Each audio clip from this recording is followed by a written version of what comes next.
अस्सलाम वालेकुम। तो हम आज की क्रिप्टो अपडेट के हवाले से वीडियो बनाई है।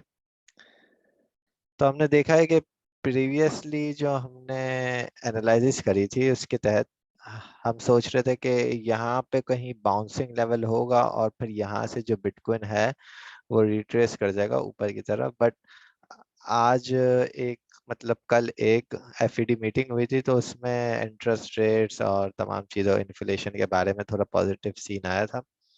और जो डॉलर है, डॉलर इंडेक्स जो है उसमें भी ज़रा इस वजह से पंप आया है। तो बिटकॉइन जो है वो गिरा है, ठीक है, क्योंकि ये डॉलर इंडेक्स और गोल्ड जो है वो इन्वर्सली प्रोपोर्शनल है बिटकॉइन के, ठीक है ना। तो ये गिरता है वो बढ़ता है, वो गिरता है तो ये बढ़ता है, इस तरीके से।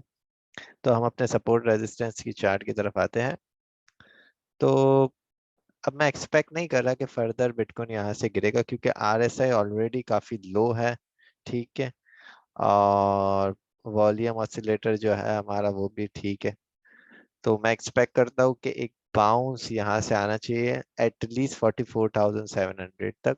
उसके बाद अगर यहाँ से पॉसिबल है कि ये शॉर्ट सिग्नल बन सकता है, ठीक है। तो अगर शॉर्ट सिग्नल बनता है तो हम दोबारा इस रेंज में आ सकते हैं 39,000 की। ये पॉसिबल है कि अगर हम इस तरीके से नीचे जाते हैं और फिर दोबारा रिट्रेस इस तरीके से, then we will go to 40,000 area. और ये बहुत कोई हैवी डिमांड जोन है, और ये तभी ही पॉसिबल है कि बिटकॉइन थोड़ा ऊपर जाए उसके बाद। क्योंकि अगर यहाँ से ऑलरेडी ओवर सेल हो चुका है बिटकॉइन, आरएसआई हमारी 30 की है 1 आवर पे, और 4 आवर पे जो हमारी स्ट्रेंथ है रिलेटिव वो भी 26 है। तो मैं फर्दर एक्सपेक्ट नहीं कर रहा कि आज ही गिर जाइए।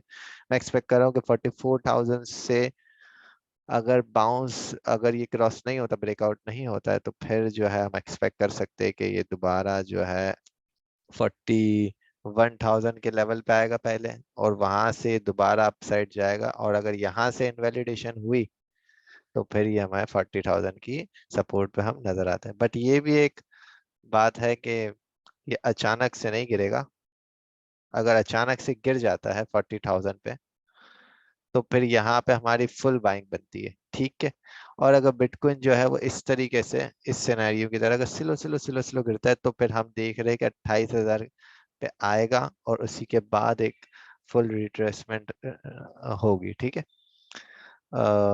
क्योंकि ऐसा सिनेरियो पहले भी हो चुका है। अगर हम इस चार्ट में देखते हैं कि बिटकॉइन बढ़ा था, उसके बाद एक करेक्शन आई थी, ठीक है। ये वही करेक्शन है जो यहाँ हो रही है अभी, ठीक है, इसी इसी एरिया पे, ठीक है। ये रीटेस्ट कहलाता है कि जब भी बढ़ना होता है तो पहले एक रीटेस्ट होता है, ठीक है। और ये करेक्शन होती है, हेल्दी करेक्शन होती है, ठीक है। और ये जरूरी भी है before going another leg up, ठीक है। तो ये वीक जरा वॉलेटाइल रहेगा।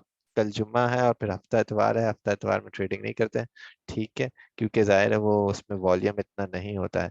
अच्छा, और मुझे बिटकॉइन जो है वो फर्दर नेगेटिव में नहीं है, पॉजिटिव में ही है, क्योंकि सेलिंग प्रेशर जो है वो इतना नहीं है कंपेयर टू प्रीवियस, ठीक है। Selling pressure time by time reduce हो रहा है, वॉल्यूम हमारा बाइंग का बढ़ता जा रहा है। जो टेरा फाउंडेशन है वो बिटकॉइन परचेज करते जा रही है, अपने बैलेंस शीट में ऐड करते जा रही है। और भी फर्दर सिर्फ पॉजिटिव न्यूज ही है, तो I don't think so there is any negative news that remains or that makes us to think bearish. So I guess Bitcoin will go up. And if we look deeper, if Bitcoin crosses, if however, this bounce was not good enough, but if Bitcoin crosses this, and if breakout happens, then we could see a 49 to 50,000 psychological resistance first before going to 52,000 actual resistance. तो आज के लिए इतनी ही update है।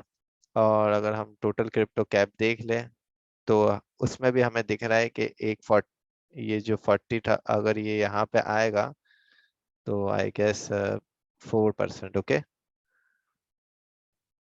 और bitcoin के हम support resistance वाले चार्ट में देख लेते तो यहाँ से 4% कहाँ पे बनता है, अराउंड दिस एरिया 41,700 से 42,000। जैसे हमने पहले अभी मैंने बताया था कि अगर ये रिट्रेसमेंट आती है इस तरीके से, ठीक है, और इस तरीके से ऊपर जाता है, और फिर तो ये शॉर्ट सिग्नल होता है, बेयरिश ट्रेंड होता है, ठीक है। तो हम इस लेवल पे जरूर आएंगे। अगर हो सकता है कि हम यहाँ पे जाए और एक बाउंस खाए, और फिर हम इस लेवल पे जाके फिर दोबारा ये रीटेस्ट करें और फिर ब्रेकआउट की तरफ जाए, ठीक है। तो ये दो सिनेरियो है आज के लिए, और आज के अपडेट के लिए इतना ही है। ठीक है, अल्लाह हाफिज।